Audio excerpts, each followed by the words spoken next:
Okay, I want to show you how to play that. Now, unfortunately, there's not time in this mini lesson to show you that whole thing. There's not time to show you this bit.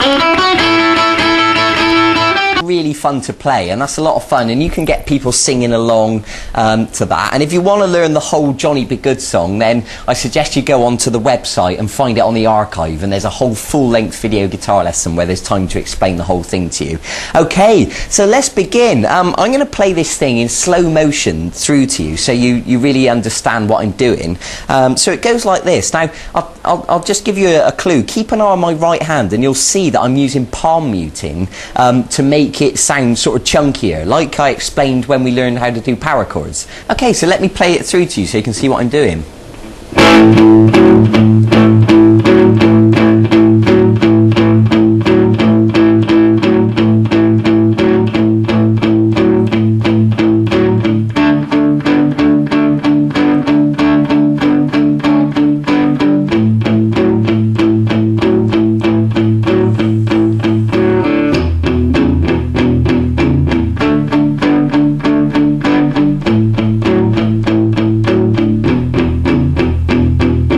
Okay, so that is known as a 12-bar sequence. You've probably heard of the 12-bar blues, and really rock and roll and blues are cousins. Really, blues is just a slower version of rock and roll. For example, that's like a blues rhythm, and a rock and roll is the same thing but faster. Like that, okay? So I hope you get the idea. So let me begin by explaining exactly what it is I'm doing. So if you take your first finger and put it on the 4th string of fret 2, and what I'm going to ask you to do is to pluck the 5th string and the 4th string. Now, of course, the 5th string is open at this stage, so it'll sound like this. Good. And you can do that twice. Now what I want you to do is to take your 3rd finger and put it onto the 4th string at fret 4. Now, of course, we don't need this note anymore. I mean, generally, I tend to actually leave it on there, but it makes no difference. So we're going to pluck the 5th string open now and the 4th string at fret 4. And now I'm going to ask you to go back to fret 2 again. So I hope that makes sense. If we join it together, it should sound like this. Okay. Now what I'm going to ask you to do is to play it twice.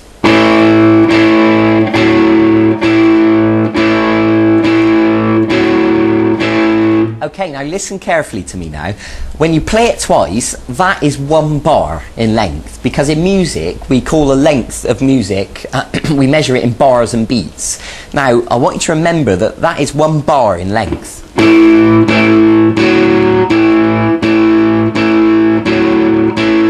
Okay, now here's the thing. I'm going to ask you to play 4 bars, so it should sound like this.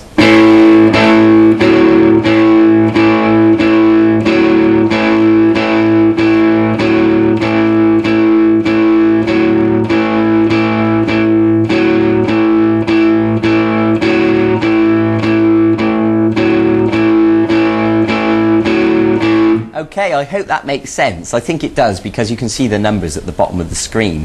Now, of course, when you speed it up, that'll actually go by really quickly. So that's the first 4 bars of the sequence, and that shape that we've just done, we're going to call an A. And the reason for that is because the 5th string open is an A, and that is the root note. So what we've done there is like a simple chord. So now we're going to move to a D. And what that means is we're going to move down the string. Now the 4th string open is now the root note, and of course the 4th string open is a D, and we've got our first finger now on the 3rd string of fret 2. And essentially we're going to do exactly the same thing. Obviously we're plucking the 4th string and the 3rd string now, and I'm going to ask you to play 2 bars on the D.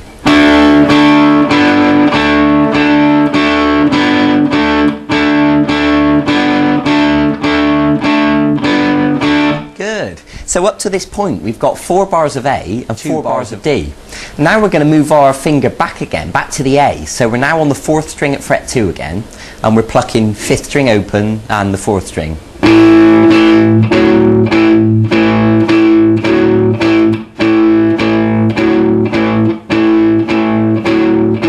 So that was 2 bars of A, okay? I hope you're following this, all right? And if not, don't worry, because I'll run through it again in a second.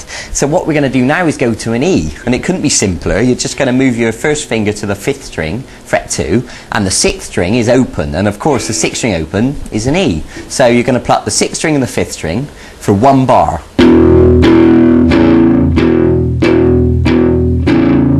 Good. I hope you're following this. And of course, if you need to pause it and just, and just catch up, that's absolutely fine. But I'll keep going for the second.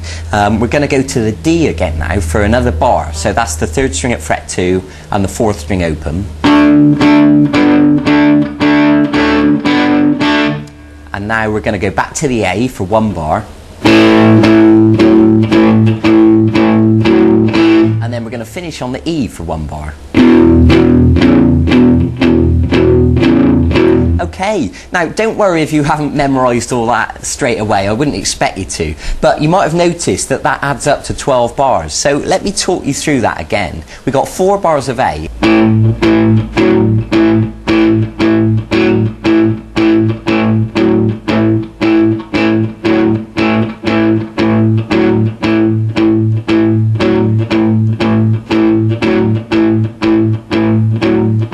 Very good. And it might be worth me pointing out, you might have noticed I'm using palm muting.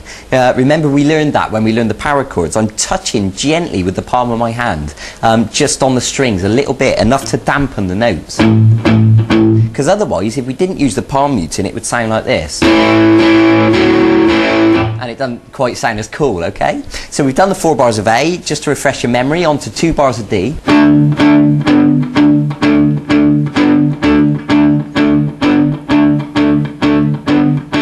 To 2 bars of A. 1 bar of E.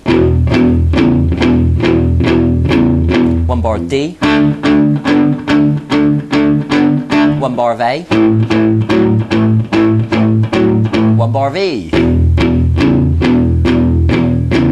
Okay, I'm going to play you this now a little bit faster. So.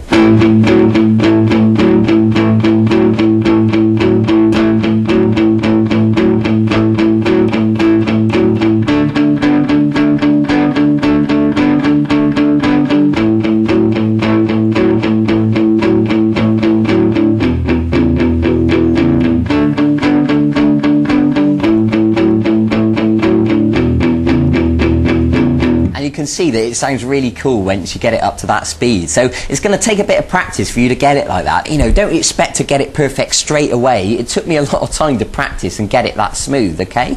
So be patient with yourself. I'm going to play it now at full speed so you can really get a feel for the energy.